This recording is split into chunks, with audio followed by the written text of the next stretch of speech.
We are Gathering of the Geeks, podcast and YouTube show built around the things we as geeks all love. Hashtag we gather on Sundays. Thank you for checking out the One About franchises.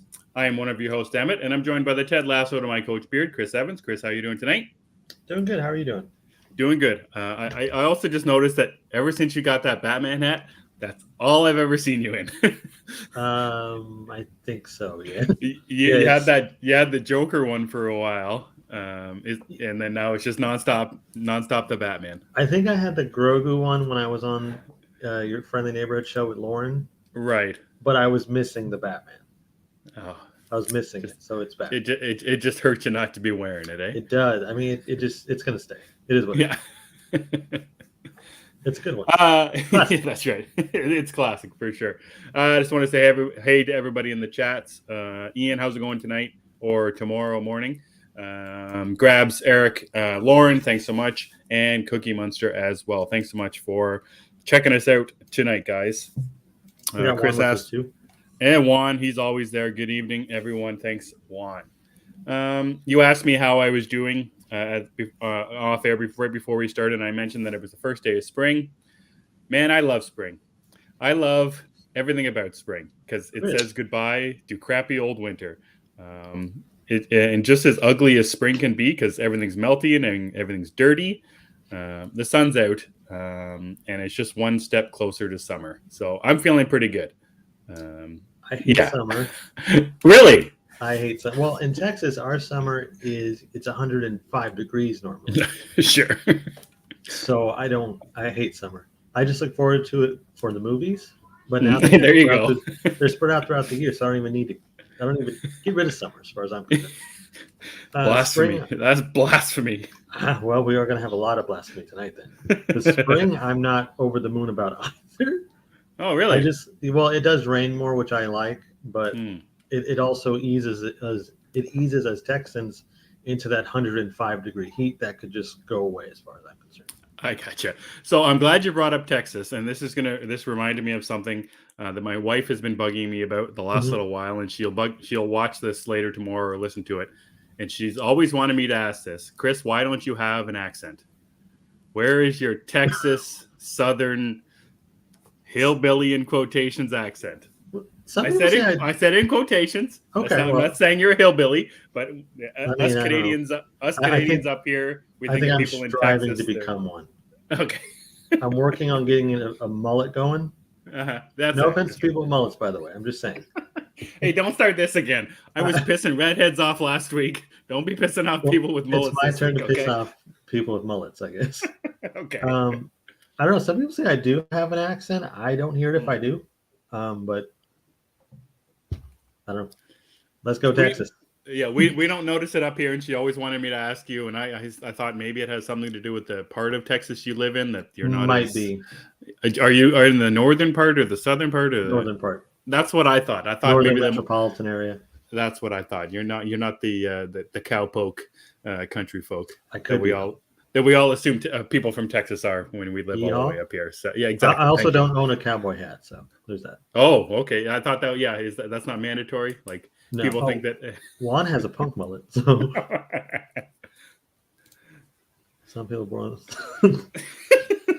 I'd like to meet those people and get the baby pictures because I want to see what that looks like. As a kid, actually, unfortunately, my parents did leave my hair longer, and they would just slick it back. So yeah, I had a mullet as a kid. Well, my hair was also insanely curly, so there really wasn't much you could do with it. That's right. Anyway, so that's just something that I'm glad that I asked now. I forgot to ask it last week. So now the mystery has been solved in the Davis household of why Chris doesn't have a Texas accent. So moving on. I could have an English accent, though. Yeah, don't know. Yeah. Your Australian accent, maybe? Yeah, there you go. Okay. So another week down. It's almost the end of March. April's here soon. So what'd you get up to this week, Chris? What'd you watch? What'd you read? What did I watched West Side Story. That was kind of the highlight of my watches this week. Me too. Oh, did you like it? Well, do you want to talk about it now, or do you want to wait until the end when we're talking about it? Okay, that tells me this is going to be a discussion, so we're going to roll on here. Yeah, let's roll on. I watched West Side Story. I watched some of Spider-Man No Way Home. I didn't get to finish it.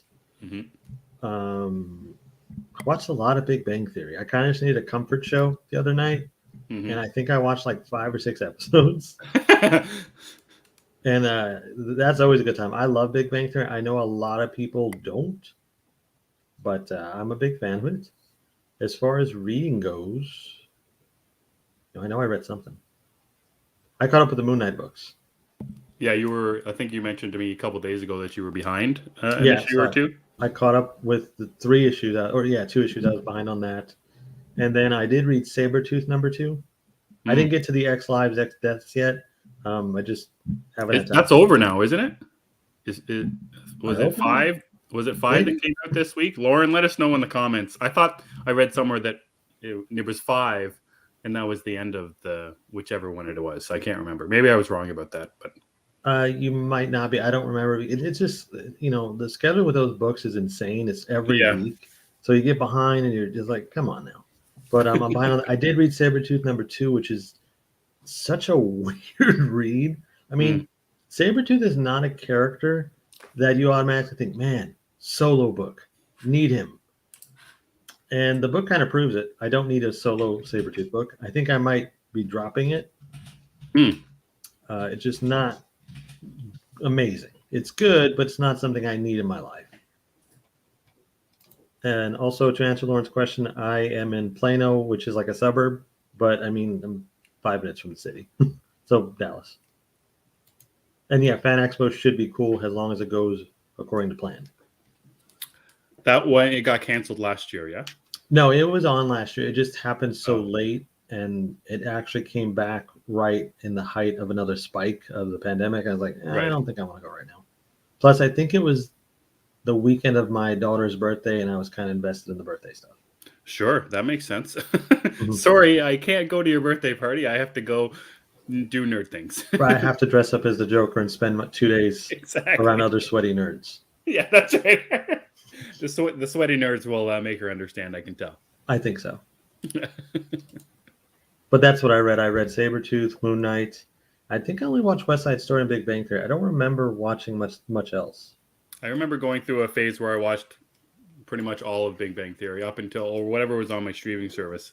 I think it didn't have the final 2 seasons on it, maybe. I went pretty hard on it too. It was kind of a show, it comes on the TV and you're like, I'll watch an episode, see what kind of fun hijinks they get into. It's interesting watching it more regularly, watching the progression of the characters. Because there is a lot of story in the goofiness as well.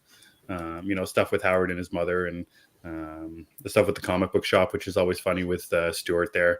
And I love the cameos. Whenever from Star Trek or Star Wars shows up, that's always my fave. Yeah, they had a bunch of cameos, but you're right about the progression of the characters. A lot of people, I think, assume, it's just a funny series. Yeah, but and I love Friends. We've established this, but really the characters don't have a lot of arcs in that show. They kind of stay the same from episode 1 to the final. For some of them do change, but in Big Bang Theory, they really do have these ebbs and flows to them, especially with Sheldon, who starts off the show as kind of this unbearable creature, I suppose you could call him. Sure. And then toward the end, he's a bearable creature. Yeah. It's interesting the way that show works, and it stays consistently funny. Even with the extra characters, you would think, it's going to be too busy. It's not. It actually blends just fine. Yeah, well, it went on for how many seasons? 10 seasons or something? Something like that. It was very popular for sure. And there is a lot of pushback. What do you think? I think I read this a while ago. The pushback about how it shouldn't be funny that they're nerds. That, they go to a comic book shop every day or every Wednesday or whatever, just like regular people do. But they somehow make that into a joke. Do you have an issue with that? Or have you heard that criticism about the show? I've heard that criticism a lot, actually. Yeah. Nerds and other people, they're upset at the way it portrays geeks and those who enjoy stuff like that, like we do. Yeah. Yeah. And I don't think it's really a joke. I mean, if you watch it, we know those people.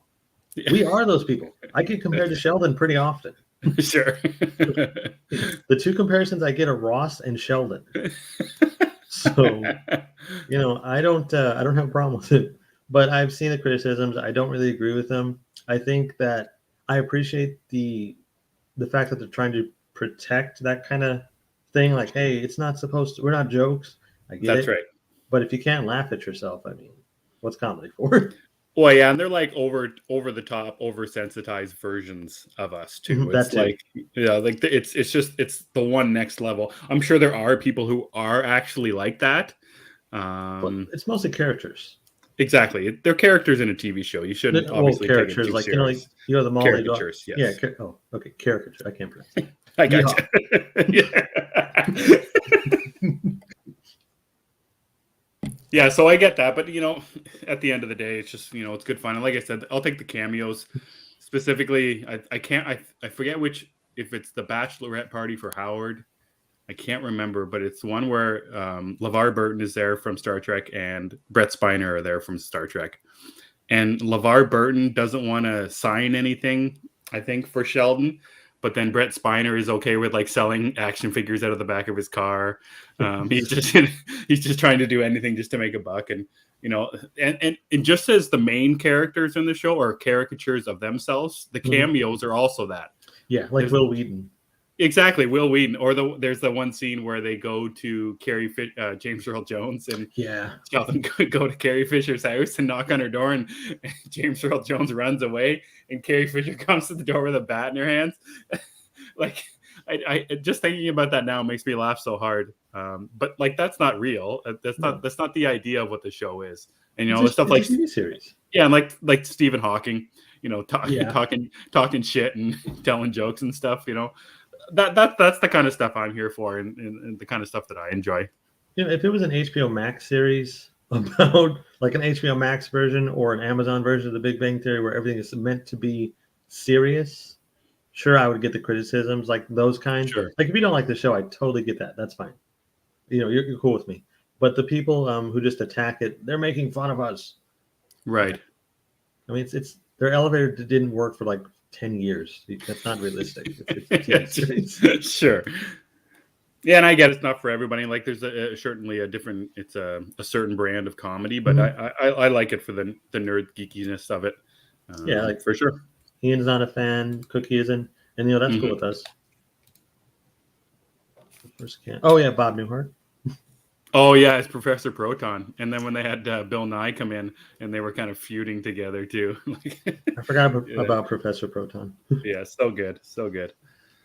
So yeah, I also watched West Side Story, but let's get into that a little bit later. One thing that I read this week, and it's actually kind of fitting to what's going on. Zeddy mentioned it a little earlier on about his Superman and Coda talks. I read Superman for All Seasons. Oh, cool. I finished it earlier today, and I started it. I think it was just a couple of days ago. It's a beautiful hardcover. Jeff Loeb, Tim Sale, two of the best in the business. Tells a story, a story of Superman through all the seasons. Spring, summer, fall, winter, which is kind of fitting too. I don't know, maybe that's why I wanted to read it, because there was spring changing from winter. But it's there's a lot of talk and. What's a definitive story, if there is a definitive story, to characters, the Batman character, Long Halloween. And it's interesting, Jeff Loeb, Tim Sale doing Superman for All Seasons. This is probably my favorite Superman story. Very, very recency bias. I just finished it probably an hour and a half ago. But it's incredible. I think it's also Tim Sale's best work from all of his stuff, from the Batman stuff, from their color series from Marvel. It's so good. It's got so many different versions of the Superman that we're seeing right now. There's a lot of Superman and Lois in this. There's even sprinkles of Man of Steel in this. I recommend it highly for anyone who is a Superman fan, obviously. And it's one of those ones. I mentioned this a while ago on one of our shows when I was really getting into more Jeff Loeb and Tim Sale stuff that I didn't even know it existed. Like this came out in the late 90s, 98, 99, I think. Well before where I was really heavily invested into reading comic books. But this as a Superman story, as a Clark Kent story, as a Smallville story, like I said, with a lot of the Superman and Lois vibes, even Lana Lang is in it as well. Mhm. This is my favorite Superman story. I recommend it highly to you, Chris, as well. I think you like the Superman and Lois TV show for the same reasons that I do. It's got that family aspect to it. It's also got the Smallville aspect to it. It's also got a really interesting Lex Luthor aspect to it as well, does which is different than we've seen in a lot of interpretations of Lex Luthor. He still has hair, which is kind of interesting. So kind of like the Birthright version. See, I hadn't read that. He's old. He's young in that, though, right? So Birthright goes through kind of the years of Superman. So it starts out when they're younger, and he has hair, and then toward the end, of course, he is the Lex Luthor we all know and love. Yeah, so he's a fairly old Superman. He looks old, anyways. He's still the Lex Luthor or LexCorp, but he's just got kind of a receding hairline, which is very interesting, like a Norman Osborn kind of look. Yeah, that's right. There, he's much fatter though. He's actually a quite burly, a burlier Lex Luthor than we've seen. That is different. Yeah, it is. It's a very different story. Something I wasn't expecting. When I bought it basically sight unseen. It said Jeff Loeb, Tim Sale. It was a good-looking hardcover, which I really like. And after getting it, I kind of did some more research in it. But 4 different stories, the seasons. Mm-hmm. I think it's a beautiful way to tell it, and it's a great Superman story. It's maybe an even better Clark Kent story. So I highly recommend that for any Superman fans out there who haven't read it for sure. And like Ian said, it's $15 on Amazon. Get that sucker. I haven't checked that out. I've always heard about it. I love Jeff Loeb, so it's kind of an automatic sell for me. I just didn't read it. Currently, though, my favorite Superman book is actually Birthright. I love Birthright. It's also really close to Man of Steel, so that's probably why. Mm-hmm. But I'd like to read this one too. Maybe it'll take the top spot for me. Yeah, well, I haven't read Birthright, so it's just something else I'm gonna have to put on Superman book on my list as well. Okay, so I pitched that to Zeddy 2 days ago. And I want Zeddy, if you're still in the comments, my man, if you're still listening, I want you to start a Superman book club. There's a Spider-Man book club hosted by our good friend JJ Hodges. There's a Batman book club by Ryan Lauer. Zeddy, I'm starting it, buddy. I'm telling you, you should start the Superman book club. I think there's also a Hulk book club. I think. Maybe. I don't know. I haven't read Earth One, but I always hear it's amazing. Have you read that, Emmet? Yeah, I read it. I read it digitally. I'd have to really go back and really remember it. Who's the writer on that one? I don't know. I was pretty big. Writer? Yeah, I was pretty big in a lot of those Earth One stories. I've got Jeff Lemire's Teen Titans Earth One right behind my shoulder. I like all of them. I like the Green Lantern ones. I like the Teen Titan ones. I love the Batman one, and I love the Superman one and the Wonder Woman one too from Grant Morrison. Very good. I've only read the Batman Year One stuff, or Earth One. I'm sorry, and I like 2 of the 3. I don't hate the third. I just don't love it. I have to read it again. I probably won't. I might just flip through that, look at the pictures, get upset at the Catwoman, and then keep, go about my day. Oh, that Catwoman. Kind of. Never mind. Anyways, yeah. So that was the big major thing that I read this week. I don't even remember what was really new this week that I did or didn't get to.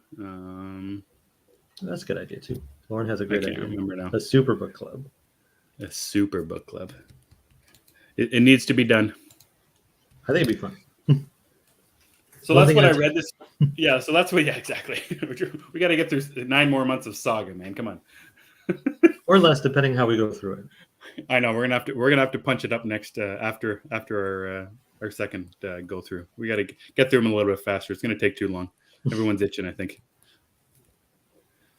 So that's what I read. So let's talk about West Side Story. It just came to, I think we got it on Disney Plus here. Okay.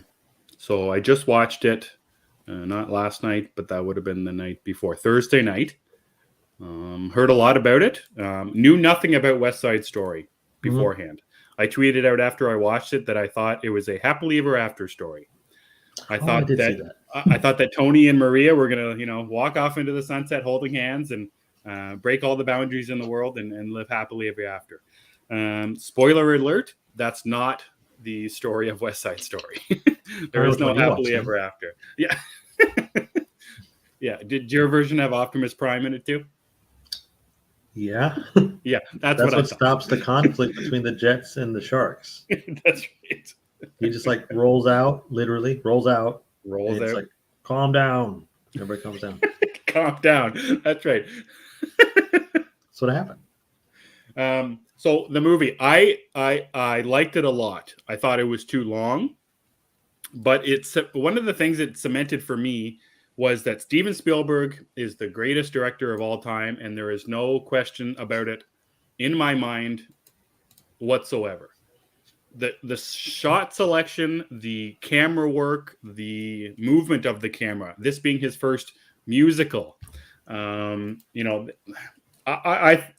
one of the ones that, later in life you feel like, he's an older guy, he's kind of toning down, not as at the top tier that he, has always been with, Raiders, Jaws, or whatever, what have you. But from after seeing West Side Story, there's no question in my mind that he is the best to ever do it. And he's still doing it the best that I saw it in 2021 of any movie that I saw. There's no better looking movie. There's no better shot movie than West Side Story. It's outstanding. I thought that there's a lot of talk about Ansel Elgort right now. Did you see the trailer for his new TV show? It's coming out, Tokyo. Didn't know he had a show. Anyways, it's directed by Michael Mann. It's coming out on HBO Max. I think he's a criminal news reporter in Tokyo. I think I'm pretty sure, getting into the life of crime over there. Anyways, there was a lot of talk after that trailer came out how wooden he looked in the trailer. And there's a lot of I forget what it was, 2 or 3 days ago. There was people were posting your a movie that everyone likes that you don't like on Twitter. Yeah. And a lot of people were saying Baby Driver. I think Nico was one of them. That's right. So there's a lot of talk about Ansel Elgort. I could have done without him in this movie, but I get why he was cast in the movie, especially after seeing Baby Driver. He's very, he's a smooth dancer, that kind of thing. He's got a couple of scenes where the opening scene after the opening scene where he's walking to get coffee. And he's kind of dancing along in the street, that kind of thing, and dancing when he's making his friend a peanut butter sandwich. Anyway, so I could have done without him, but I think her name is help me with the woman's name. Rachel Zegler. Maria. Rachel Zegler, and her brother's friend, her girlfriend, Anita, played by Anna. I don't want to butcher her name. Her name is Anna, though. Anyway, outstanding work, and even the guy that plays Riff, Tony's friend, outstanding. Anyways, I said a lot about the movie. The biggest takeaway for me is that Steven Spielberg is the best to do it and the best to ever do it, and that's what I think. I like the Michael Bay cameo as well. Of course. Yeah. So for me, I was actually it's Ariana DeBoy, the boss. Something. That helped and didn't help at the same time. Yeah, I apologize. I liked the movie a lot. I thought it was really entertaining. I did not like Ansel Elgort, and this movie actually kind of confirmed for me he is the equivalent of a wooden pallet that speaks. Yep. Even when he's singing, there's like no expression on his face, and it doesn't bring the film down, but I think it is noticeable. And I'm one of the people who do like Baby Driver, but I don't like him in it. Yeah. If that makes sense. I think the rest of the cast, just like this, make it a better film. Mm-hmm. And of course, John Hammond's a villain who does not love that. Yeah. But with this one, and I agree about Steven Spielberg. I'm not even a big Spielberg fan, to be honest. I don't like most of his big movies are not like, oh, I have to see that, or I have seen it. I haven't even seen like the Indiana Jones franchise, which we'll get to later. Oh my God. Yeah, I know. We'll get to it later. But I agree with you. This was so well shot. It was very pretty to look at. And what I liked about it a lot was that he took, it looks like an old timey movie, but if they were just to use modern technology, it really works so well. And that stuck out to me like right from the start. Yeah. And our friend Matthew Anderson pointed out a particular scene where Ansel Elgort is standing in a puddle, and the way the water is reflecting behind him was just really beautiful. Uh-oh, I think I've angered everybody. Yeah, I was gonna say that's a bold, I didn't say I wasn't a fan. I'm just not like he's the greatest thing ever. I don't know. Yeah, I think it's like the film Green or the way that they like. I'm not sure how they shot it, whether it was digital or on film, but like once the movie was shot, they looked like they put a filter on it almost to make it look like that old style. You know, I'm watching the movie and I'm going along, and it's really weird that like Riff seems like he's the main character. I like Riff better. Yeah. So then I'm like, okay, well, what's going on? Like, and again, I didn't know the story of West Side Story. I'm like, okay, who is this Tony guy? Why do I care about him? And it's going on. And I love that you mentioned that shot with Tony in the water. And one of my favorite shots, and still very early on, it's when they're at the dance, and Maria's on one side and Tony's on the other side, and everyone's moving. Everyone's moving, and they're not. They're just standing still, and they're just walking together. And I'm like, oh my God, like I was just mesmerized with what was on the screen. You know, in as bad as Ansel Elgort is, like him being a taller guy, he has a certain look to his face as well. Again, he wasn't speaking in this sense, so it's just like a wooden pallet being rolled across the gymnasium, as you say. But I still, that opening scene, or not, it's not an opening scene, but the opening scene between Marie and Tony when they're looking at each other's eyes, when there's so much movement and chaos going around them, and they're just trying to stay still, and catching a glance across the gym. I'm like, and I kept thinking to myself, like, this is Steven Spielberg. I don't think anybody else could have done this. And to say that for a guy that's never done a musical, and this West Side Story, I don't know about the old one, and like, there's more dancing than there is musical singing. It's almost like interpretive dance. That's why it reminds like the old type of musicals, the older types, because that's like if you watch Grease, it's similar. Right. Yeah, like they're dance fighting. They're expressing their emotions through dance. So yeah, I love that stuff. I thought it was a great movie. I thought it was a bit too long. I thought it was way too long. It's actually not a movie I'll revisit because I didn't love it. I liked it, but it's not something I want to see again. I actually really preferred In the Heights or Tick Tick Boom if we're talking musicals from last year. To me, both of those eclipsed this. I do think this looked better than both of those. It was directed better, but as far as the actual content of the story and even the music, because I'd actually, and this is kind of weird, I never knew I Feel Pretty was from West Side Story. That song was coming on. I'm like, wait a second, what is that? I know that song. I never knew it was from this. But that's like the only memorable song, and not even from this for me. When I think of I Feel Pretty, I think of that Adam Sandler movie, Anger Management, when Jack Nicholson is singing it. That's right. That's what I think of. And I'm probably still going to think of that. Even though Rachel Zegler was great. I'm glad you mentioned Into the Heights and Tick Tick Boom. I really got into musicals this year more than a lot of different ones. I remember when I watched Into the Heights, I'm like, wow, this is the greatest movie of the year that I've seen so far.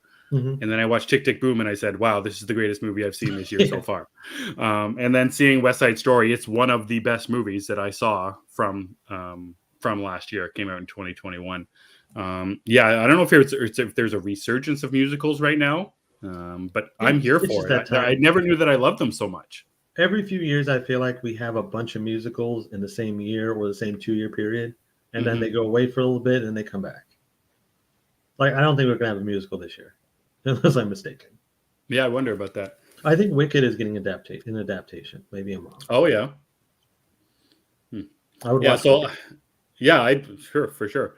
Again, watching a musical just made me love and think about Tick Tick Boom that much more too, as my favorite movie or one of my favorite movies of last year. And I'm really pushing for Andrew Garfield at the Oscars coming up. I think he deserves to win. He would be my vote if I was able to. I thought he was incredible in that movie, beyond my expectations of. I don't even like Andrew Garfield that much either, but he really incredibly sold me. You could sing "I Feel So Pretty" around the house. That would not be good. Well, it'd be fun though. I'll have to get that high voice that Juan liked from the start of the show back. You You gotta do what you gotta do. I would also give an Oscar to. I like Andrew Garfield. I think he's a fantastic actor, and Tick Tick Boom was phenomenal. Have you seen the trailer for his new crime show that's coming out? No, that's one of those things. I don't need the trailer. I'm just gonna watch it. Zeddy sent it to me a couple weeks ago, and I'm like, wow, seeing Andrew Garfield, Spider-Man, and a guy who sings in a movie as a kind of a crime drama. It looks a lot like True Detective or Mayor of Easttown. It felt very weird to me. You gotta wrap my head around an actor acting differently than what I've seen before. Hugh Jackman as Wolverine, and you've seen him in The Greatest Showman, and then Prisoners. I haven't seen The Greatest Showman. Well then. Touché, sir. Yeah, or it's The Prestige in Logan. How about that? But yeah, it's something I just have to wrap my head around is, he's not a very it's a weird way to say it. He's not a very masculine guy. He's not big and bulky. He doesn't have a deep voice. He's still, like, for the last 20 years, looks like he's 18. He's Spider-Man.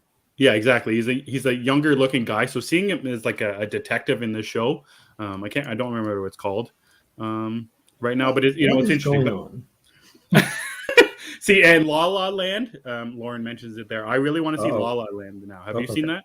I have seen it. Did you like it? I love La La Land. Okay, I'm gonna have to watch that now. La La Land is one of my favorites. It's kind of funny because you wouldn't really expect Ryan Gosling to be singing and dancing. Even though he has that classic Hollywood look, you don't expect him to do it, but he does it. And he does it so well. And I mean, Emma Stone's great in everything. Yeah, so I want to put that one on my watch list as well, just because I am on such a musical high. I didn't know that I loved them so much.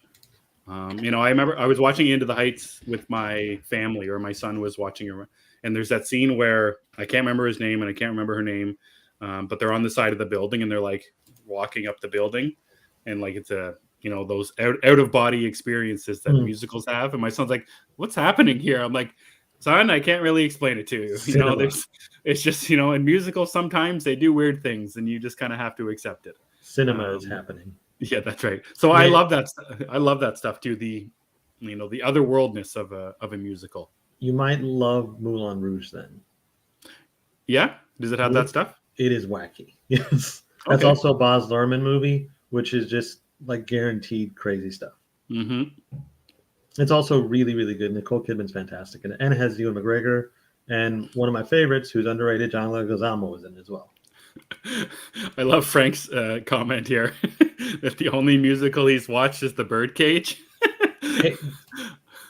I love that movie so much. That is one of my favorite movies ever created. Anybody who says different, I need to know why. Yeah, it's one of the funniest movies ever. It's Rob Williams' best. Just thinking about that movie just makes me laugh. Hank Azaria as their their butler or whatever, and him walking with those shoes.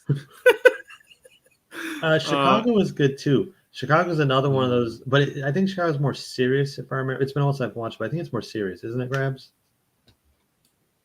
I haven't seen that one, and I guess that was that the last time Moulin Rouge came out at the same time as that one. Yeah, I think that was part of the boom at the time. Yeah, right. Moulin Rouge, Chicago, and there was a third one, but I can't remember what it was. Yeah, I really love Moulin. Moulin Rouge is awesome. You need to check it out. I think you'll like it. I will. I'll think about that one. Yeah, in Chicago, it's about murder in prisons, and it's got Richard Gere in it. So, and Catherine Zeta-Jones. Yeah, it's got her too. And I believe Queen Latifah was a big part of it. That's right. That's right. Oh, Les Mis. I forget about that one. That one was really miserable, though. I couldn't get through it. Like, I felt bad. Is that a joke? No. It was really sad. I couldn't watch it. Are you saying that Les Mis was miserable? Is there a joke in there somewhere? No, it's actually a serious review of it. Okay, I'm like, wait a second. I have to finish it one day, but I got to a certain point. I was like, nah, I don't need this depression in my life right now. But it was really special, I think. And I was just thinking about Les Mis. I think Anne Hathaway won an Oscar for that one. The Academy loves musicals. I think Chicago was nominated a whole bunch. It was. And I think Tick Tick Boom's got a couple nominations. West Side Story's got a bunch of nominations. So the Academy loves musicals. They're kind of like Oscar bait, except for Cats. Have you seen Cats? No. I don't. I don't know if I want to. I'm not into watching a movie just because it's bad. Like I everyone in the world says it's bad. I trust them. I believe you. sometimes I do, but with the case of Cats, I was just so interested in the CGI and stuff. Like, how does that even work? What does it look like? So I sat through it, and I'm sorry that I did. I sat through it. I like that. We'll leave it at that. My movie. Oh yeah, I heard a lot of great things about Wicked. I've been meaning to read the book. I didn't know there was a book. Yeah. I think it's based off the musical. I'm pretty sure. I've been meaning to get around to that one. My wife a couple of years ago bought me all the Wizard of Oz books. Another thing that I didn't know, there's like 4 of them, and in each one there's each 4 of those books there's like 3 stories. So it's interesting. I've been meaning to get around to reading those again because she'll kill me if I don't read them, and she bought them for me. So she's gonna send those winged monkeys on you. Yeah, that's right. Is that what they are? Winged monkeys? I can't remember. Those little devils. I've only seen the movie like when I was a kid. Yeah. Another thing that hit my streaming service this week was Dune, which I watched for the second time. And I remember watching it the first time and I was ho-hum on it a little bit. I remember and watching it again. It's great. Nothing bad about it except for Timothée Chalamet, who I will die on that hill that he's one of the most overrated actors in all of Hollywood and awful in that movie. And I dislike him wholeheartedly. Fair. In saying all that, I'm looking forward to the second one. I think Florence Pugh was announced, or not announced, but rumored to be in it, and that the guy who's playing Elvis, Austin Butler, he was in a couple other things. He's going to be in it too, which is interesting. So, and I'm looking forward to it now. I was talking with a friend of mine who's a little more in depth in the Dune mythology, which is quite wide and vast. I'm excited to get more of the world because I think the world of Dune is a pretty interesting one. I don't know much about it, but I'm very excited. I love the first one. Yeah, I have no complaints on it. I don't mind Timothée Chalamet actually. Mm-hmm. I remember I watched Dune last night with Timothée Chalamet, and then I watched No Way Home with my son again today with Tom Holland. My daughter hates both of those guys. But her friends are all goo goo gaga over them, and she doesn't like the pretty boys. So I was making fun of her that I was watching 2 pretty boy movies back to back. You kind of did. Yep, both have strong jaw lines. They do, but Oscar Isaac's in Dune, so you bring like that rugged. That's why my daughter's still young, but she likes the more rugged, people. Eric mentions that there's one big cast that hasn't been done, and that's the Emperor. Hasn't been cast yet, and I think that's the last big casting announcement for it. So I'm interested to see how they, cast a pretty big part, because all we heard about in the first one was the Emperor this and the Emperor that. It's one of his personalities. That's right. I also watched Batman again this week. I forgot about that. What'd you watch? The Batman. Yeah. And you mentioned one strong thing to us in our DM chat about your experience, and I want you to tell everyone about it because I want to double down on your thoughts. It was just the worst theater experience I've ever had, or one of them. There was these teenagers on the side of me that would not be quiet. They talked for the entire movie, including one of my favorite scenes. I was like, please be quiet. And then, so they had them. And then in front of me, there was a row of like 30-something guys who were literally like playing in their row, like throwing popcorn at each other, dumping drinks on themselves. It was nuts. What? Yeah, I've never seen that in a theater. Even with children, I've never seen that. So that was not fun. That was one of the worst experiences. But the Batman's still good, of course. That's good. I think I saw Grab said he's singing on Tuesday. I think I saw that earlier. Yeah, that's awesome. I watched a Batman movie this week too. Oh, you did? That's right. Let's hear. I watched Batman and Robin last night, it was last night with my son. That's a good idea. I'm in. I say no, Frank. That's who says no. I say yes. Jeez. We're split on this one. I watched Batman and Robin with my son. I had a great time watching it with my son, who was having a great time watching it. He thought it was great fun. Seeing Mr. Freeze say and do ridiculous things, and seeing Bane pick guys up and say one-word lines and throw them around. The movie is just as bad as I remember it being from recently, but then I remember watching it. It came out in 1997, so I was 11 years old, and I thought it was the best thing in the whole world. And that's what my son thinks. He thinks that's the best Batman thing in the whole world. And he's not wrong. He'll be turning 7 in July, so he's watching it before I did. And it's interesting, of all the Batman movies, I should have started with Forever first, because now when I put Batman Forever on, he's going to be wondering where Robin is, and why Robin isn't just Robin. So anyways, it's just fun. Those first 4 movies that came out, Batman Returns, Forever, and Batman and Robin, those last 2 are very oriented towards kids. So I'm glad that they exist, so that now my son can watch them. And I'm okay watching them too, because I think it's great fun. I wouldn't say Batman Forever is. I mean, a kid can watch Batman Forever, certainly. I did, yeah. But it is a bit darker still. Yeah, Batman and Robin really is a complete tonal shift. Mm-hmm.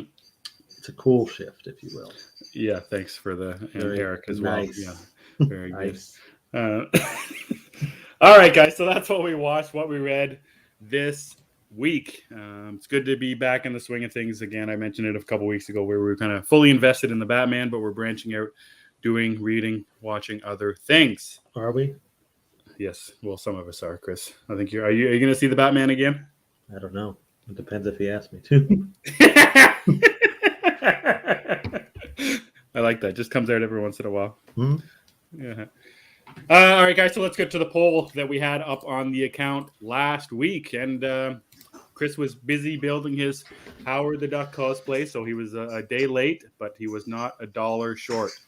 We want to know, how do you prefer to read your comics? Because there is a ton of way to read comics now. Single issues, you wait for the collected. You can read it on an app. You can download it, that kind of things. Or it depends on the book. And that's the biggest thing that I got out of this, Chris, is people will spend their money on single issues, on collected issues, if it's the right book. That's what won the poll at 47%. Depends on the book. If I was to vote, I would have put the single issues. I like having, I like being in the know. I like being able to read it as soon as it comes out. I don't need waiting for the trade is very hard. And I don't want to buy it twice. So I don't want to buy a digital copy and then buy the trade paperback in physical form. And I'm also having a really hard time with that with single issues, though. I like reading the single issues, so I want to get them right away. But then I also like collected issues. So reading is what you specified in your poll. I think collecting would have been a different answer for me. I like collecting collected issues, hardcovers for sure. But as for reading, I like reading, a paperback single issue. I like the covers. I like having a nice little plastic sleeve, all that kind of stuff. So, Chris, what do you think about this one? I know you're pretty heavy into digital right now. Yeah. But, is that still your preferred way to read a comic book? It is, but I think I'm going to start letting Juan pay me to read him comics, and I'll do the voices and stuff. I think that'll be fun. Juan doing the voices? I'll do the voices. He said I want someone. Okay. I want to pay someone to read me the comics, so I'll read him the comics and I'll do some voices. It'll be a great time. For me, yes, digital is the only way I read now. I don't want anything more physical, just because I don't store them properly anyway. They just take up space, and I like the idea that I can read anywhere I want, so it's cool. For me though, I do just prefer single issues. If something like it really does depend on the book though, because like a Batman book, I want to read day of. Moon Knight, I want to read day of. But something like Spider-Man Blue, that's something I probably would have read collected anyway, even though it's X amount of years old. Or X of Swords, for example. That I would have preferred to read collected if I could have. Right. Just because it would have read better. Like Saga, by the time we finish Saga, it will be volume whatever. 10. Okay, and I'll be happier to read it that way. So for me, it just depends on the book. But typically, if it's something I really want to check out, I'm just going to read the single issues. Mm-hmm. Yeah, one of the comments we got on the poll was from Ace of Knaves 88 on Twitter. He said he used to prefer trades, But since discovering the DC Infinite app and the Marvel Unlimited, I don't even buy those anymore. Saves lots of money and space. That's the biggest thing for a lot of people. And I forget who I was listening to or looking on Twitter. I can't remember. Space, all of these books take up space and then they just cost more money. So even if you're buying a book, you still need to then spend the money on somewhere to put those books, whether it be a bookshelf or, a slipcase or what have you. So the reading it digitally is a lot easier. You read it once, you can put it in an archive and then that's it. But collecting, I'm going to add collecting into this as well. I love having big hardcovers. I've always collected things. I used to collect DVDs. I don't anymore. Maybe that'll go the same way for, comic books, where eventually it's just too expensive. And, just renting things or having so many streaming services is the way to go. Because it was announced this week that DC Infinite finally came to Canada. Yeah, I'm excited about that for you. Yeah, so I'm gonna sign up for the. I think maybe it's 7 days or maybe it's a month free trial. Just to see what it's like, see what the reading is like, see what the selection is like. I think whichever way that you have where you can read more comics is a good way to do it too. If it's the cheapest way, that's fine. As long as you're reading more comics, I think that's the best way.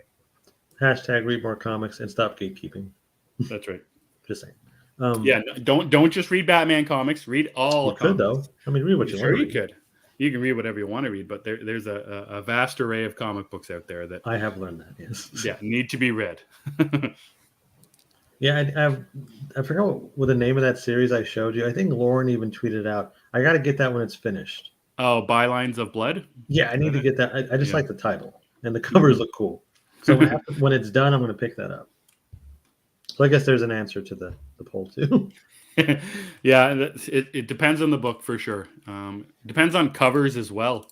How good looking the cover is. That'll help me in buying a book and reading it or displaying it on a shelf or in a picture frame or what have you. Like I was buying those the weekly issues from Detective that were from Lee Bermejo. Yeah, I didn't read one of them. I just like the covers, and then I realized what am I doing because they're just going in the cubbyhole.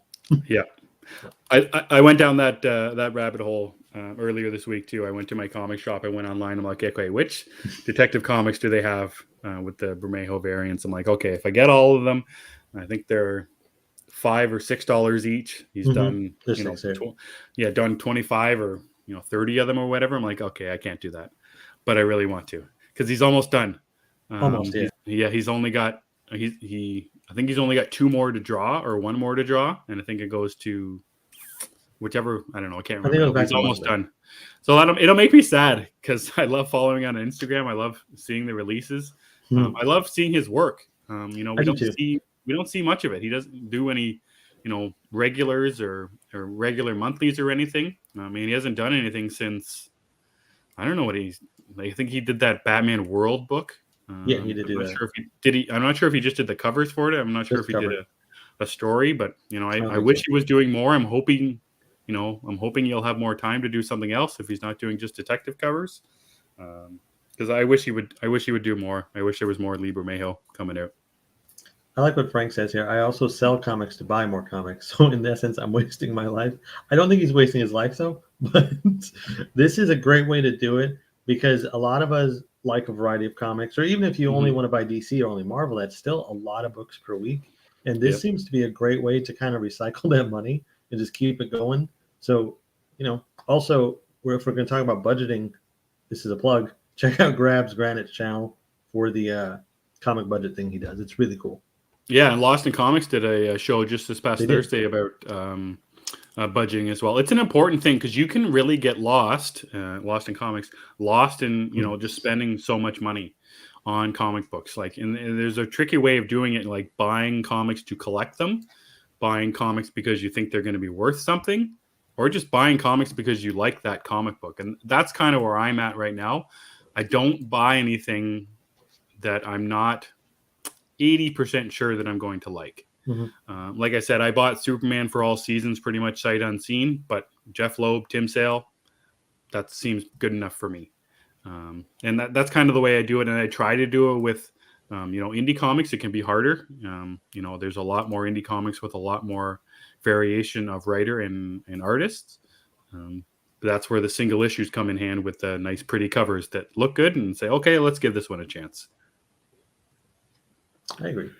So that's the poll from last week, guys. We got another one up this week already, and it's talking about our friendly neighborhood Spider-Man. No Way Home with giant success, just out on digital within the last week or so. And there is a sequel coming. We know there will be more Spider-Man, so we want to know who you would pick as a main villain for Spidey to face off against.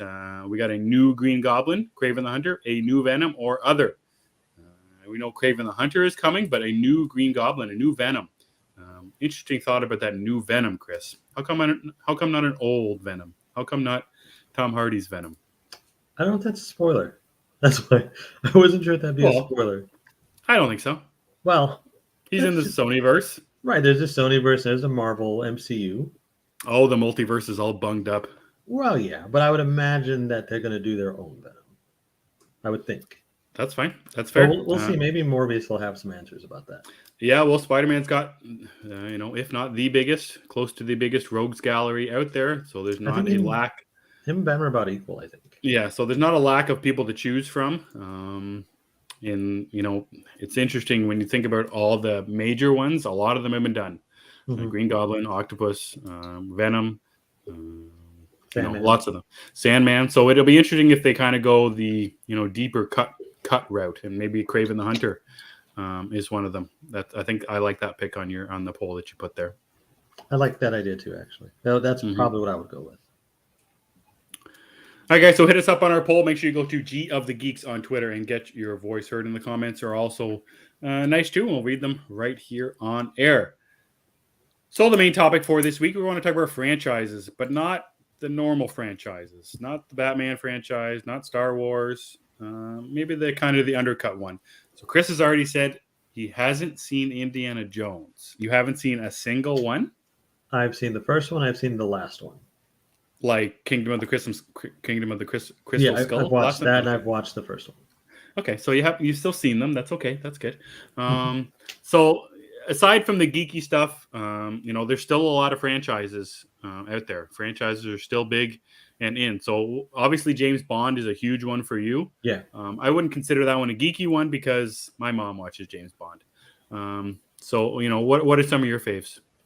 I like the John Wick franchise. That's a good one. Yeah. Fast and the Furious. I know it is what it is, but I actually find the Fast and Furious movies pretty entertaining. I enjoy those. Jurassic Park. That's a big one for both of us. Love Jurassic Park. Yep. Die Hard. I like Die Hard. Yeah. You're a new Die Hardian, aren't you? Sort of. I mean, I just watched the first one for the first time a couple of years ago. That's right. 3 was always like my go-to because I think I remember seeing that in a theater as a kid. So like, oh, this is amazing. I just never went back. Mm-hmm. But there's so many franchises, and the trilogies, and one of my favorite. And I was thinking about this as soon as you mentioned this idea, the Rocky franchise. How again, back all the way from the 70s, all the way up until now, where they're making the Creed ones with Michael B. Jordan. And I think a third one is filming or is done filming now. I remember you can watch those in a row, and there's not a lot of movies that get me hyped like a Rocky movie. When that 80s music kicks in, when the montage after montage happens in Rocky 4, the final fight with in Rocky 4, and the motivational speeches after motivational speech. There's a perfect one in Rocky 6, just called Balboa, where he's talking to his son, about getting hit and keep moving forward. Oh, I love that. There's not a better speech, and I gotta have a pretty soft spot for Sylvester Stallone, and I'll watch a lot of what he's done. I like him more than Arnold Schwarzenegger, even though I love Schwarzenegger very much. But Sylvester Stallone has a special place in my action heart with Rocky, Rambo. Rambo's another one. Never saw it. You never seen any of the Rambos either? Oh. Holy man. Yeah. So I was big into the old school action ones. A lot of the ones from the 80s and early 90s and even the late 90s. Another big one for me, it is science fiction, but Planet of the Apes is another big one for me that I love. I love the old ones and the new ones. You know, Dawn of the Planet of the Apes, I think is the second one. I can't remember. Yeah, it's Dawn. Yeah, Dawn. It's no, Rise, Dawn, and then War. Yeah. I wish they would have been titled 1, 2, and 3 because I never remember which is which. I can't. I had to look up my Blu-ray case that's right there. But yeah, Dawn of the Planet of the Apes is one of my favorite movies. It's my favorite Matt Reeves movie. So yeah, so I love those movies. I love the Planet of the Apes ones. Even the first one, I watched that when my father-in-law was living with us. We watched all the newer ones, and then we went back and started watching the original Planet of the Apes. And that original Planet of the Apes is still very, very good. And I, you know, this idea about franchises, you know, watching a movie one after another, watching, you know, sequel, the trilogy, the fourth one, the fifth one. I love doing that too. I do too. Seeing progressions of characters. You know, it's different in James Bond where not, you know, the movies don't relate to one another. Just the great ones too. Yeah. So you can watch, you know, a Sean Connery one, and then the next day you can watch, you know, a Pierce Brosnan one and not miss a thing. So there's different ways of doing it. But I like the story progression idea of it too. Like, and you mentioned Die Hard, you know, Die Hard with a Vengeance calls back to the first one, you know, Hans Gruber's brother. Right. So I love the aspect of the storytelling in franchises. We had some good ones in the comments too. Mission Impossible. I also love Mission Impossible. I even like the second one, which not many people do. Ghostbusters. That's a great one. Yeah. Grabs mentioned Lethal Weapon. And this also reminded me of another franchise that not many people, I don't know, I guess it's not an action thing. I love the American Pie movies. Yeah. How to Train Your Dragon. I do like those films. They're fun. Back to the Future. Alien. Those are great. I like most of those. Most. Which one didn't you like? I think it's 3. Yeah, nobody likes 3. Yeah, and I want to watch the director's cut version though. Yeah, it's different. I've heard it's better, but I can't imagine how much better. I like the third one. There isn't an Alien movie that I don't like aside from the newer ones. Really, I don't like that much. Oh, really? I like Prometheus a lot. Covenant, I could have done without. Yeah. I think my favorite is probably Alien, the first one. I love the ending. The way it ends is just fantastic. Yeah, man. Oh, yeah.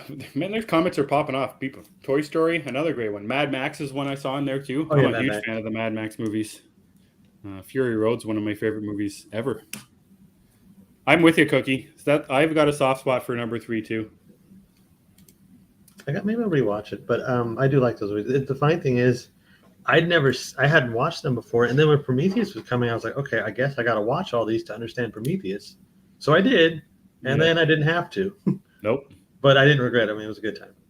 Yeah, I love the characters in Alien 3. That's what really sells it for me. You know, the old school Game of Thrones alum Charles Dance is in it. He plays the doctor and kind of studio love interest for Ripley.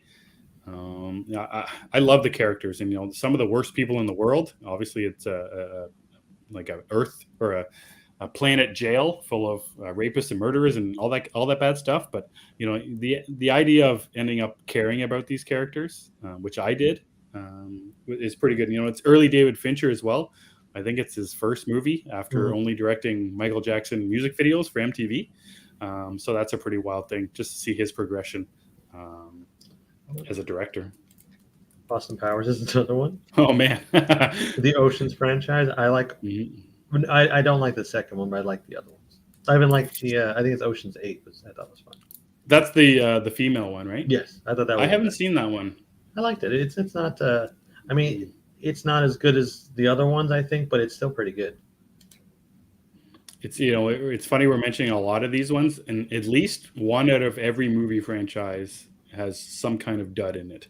Oh yeah, I think that's comes to territory. Yeah, and like this Terminator one that Grabs is saying, it started out so amazing. Yeah, 1 and 2 are great. 3 is not good. I don't think the one with Christian Bale. I can't remember what that one's called. It's okay. Well, I thought it was okay. It's not bad. Yeah, but then the new one, Dark Fate, is that what it's called? Yeah, I like Dark Fate. I love Dark Fate. I think it was great, but awesome. I don't remember about Genesis. Do you remember if Genesis was any good? Everybody hates Genesis. I'm going to have to watch that one again. The problem with Genesis was it gave the big twist away in the trailer, which was ridiculous. That was a huge thing to give away in the trailer. Yeah, the John Connor thing, right? Yeah, yeah, that's right. I don't know. That was weird. Like who said okay on that trailer? But the Sarah Chronicles show is fantastic, by the way. It's very good. Another Game of Thrones alum is what's her name? Lena Headey. No. Yeah, Lena Headey. That's right. Yeah, so that's funny. She's Sarah Connor, and then what's her name was Sarah Connor? Clark. Amelia Clark was in Genesis. Yeah. Yeah, that's cool. Anyways, yeah, Dark Fate was outstanding. I thought it was great. It's got Mackenzie Davis in it. She's great, good Canadian girl. And what's his name? Diego Luna is the big bad. Luna. Yeah, great. He's gonna be Werewolf by Night also. Is that true? Mm-hmm. Are you just manifesting that? I thought it was true. Maybe I have no idea. I thought it was true. Yeah, so franchises are a big thing for sure, and it's the only franchises we're getting right now are pretty much superhero ones, or then bringing back the oldness, like Ghostbusters. Bringing back the old crew and trying to redo it for the new age. I was wrong. Okay. That's somebody else. I was wrong. Yeah, that's fine. Any other film franchises that you can think that you really, really love? Off the top of my head. What about Pirates of the Caribbean? You fans of the Pirates of the Caribbean movies? Yeah. It's not really a franchise, but I would say it's a franchise. I haven't seen the last one, but I like the other four. I don't remember anything after the third one. There's the one with mermaids. I don't remember what it's called. And Robin's in that one, right? From Titans. What's his name? Brandon Thwaites. I think he's in. Well, no, I think he's in the fifth one. There's 5 of them. Oh, I thought he was in the mermaid one. Is the fifth one the mermaid one? I have no idea. They're pirates. It's got Johnny Depp, Jack Sparrow. Yeah. I don't know, but I like those. Yes, I do like those. I like most animated franchises. Mm-hmm. But no, I can't really think of anything else off the top of my head right now. Do horror movies count? Like sure. Halloween? Halloween. Oh yeah, I love Halloween. Scream. Horror movies got a ton of franchises. They do. Yeah, horror movies have no shortage. I mean, there's like 10 Leprechaun movies, which by the way are underrated. I'm just saying. Oh my god. Yeah, Cookie's right. We talked about this last week. I watched Scream, the new one for the first time, and then it was announced. I think it was earlier this week that the new one's coming out in June of 2023 or some. Yeah, so that's cool. I'm glad they're keeping it going because I really love the new one, and I like the kind of the new world they're going with the new characters. So yeah, I'm excited about that one. Brave New World, my friend. Yeah. New killers. Yeah, that's right. I don't know if I can think of any other ones. What about Dirty Harry? You like the Dirty Harry franchise? I do, actually. Yeah, Dirty Harry. They're kind of fun. But, those 80s movies, like everything was a franchise. They make fun of franchise now. Why is everything a franchise? Look at the 80s. That's right. Seriously. I think one of the only movies back then that didn't get a franchise was like Total Recall. Did you see the newer one with Colin Farrell? Yeah, I wasn't really a fan of it. I can't remember if I liked it or not. The Bourne movies, they count. Mm-hmm. I would count the Hammer Dracula films because it was consistently Christopher Lee, so I count those. But that's also, Hammer they were nothing but a franchise machine. Even the spin-offs had franchises. Even the spin-offs had spin-offs. They did. All right, guys, so that's a little bit of an insight into some of our favorite non-geeky, non-superhero film franchises. Before we get on any of Chris, anything else you want to talk about before we go? We do have an announcement. Oh, yeah. What do we got to talk about, my man? Well, I guess we could show you guys rather than tell you. Oh, baby. So we'll do that.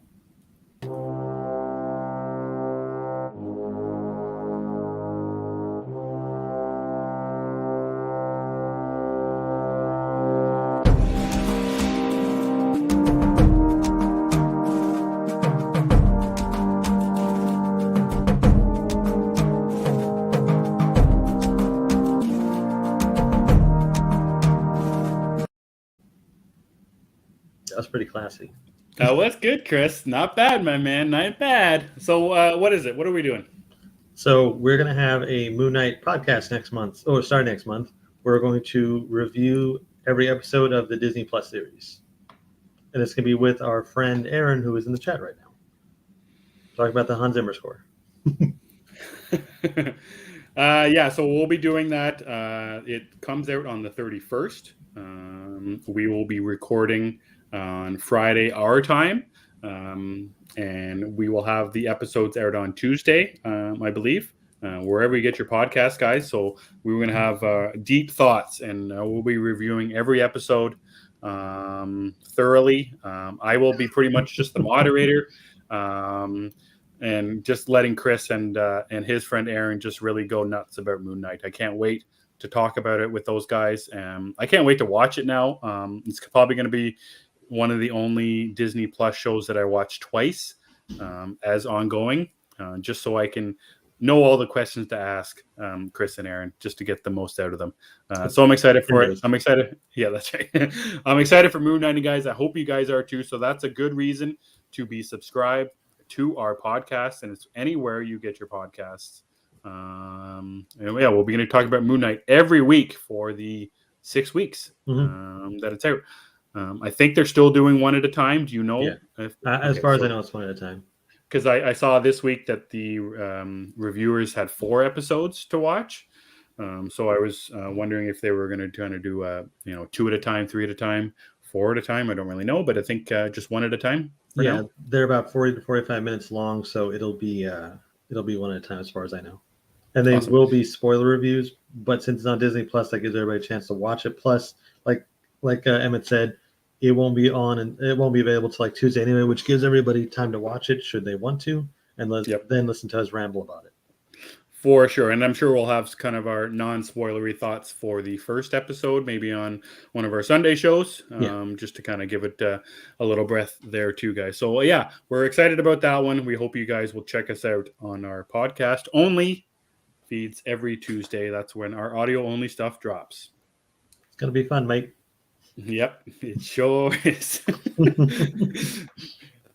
All right, Chris, hit us up with some plugs, man. Yeah, you guys can follow me on Twitter at thatchris70. But as always, I prefer you guys to follow Gia the Geeks to keep up with all the fun stuff that we do. And Emmet knows how to explain the YouTube stuff better. Yeah, firstly, I want to say thanks to everybody in the chats today. Aaron, Juan, Cookie, Ian, Grabs, Eric, Zeddy, Philip was in the chats as well. Frank, thanks so much, guys. Lauren, you guys are the best. Thanks so much, as always, for joining us every Sunday night.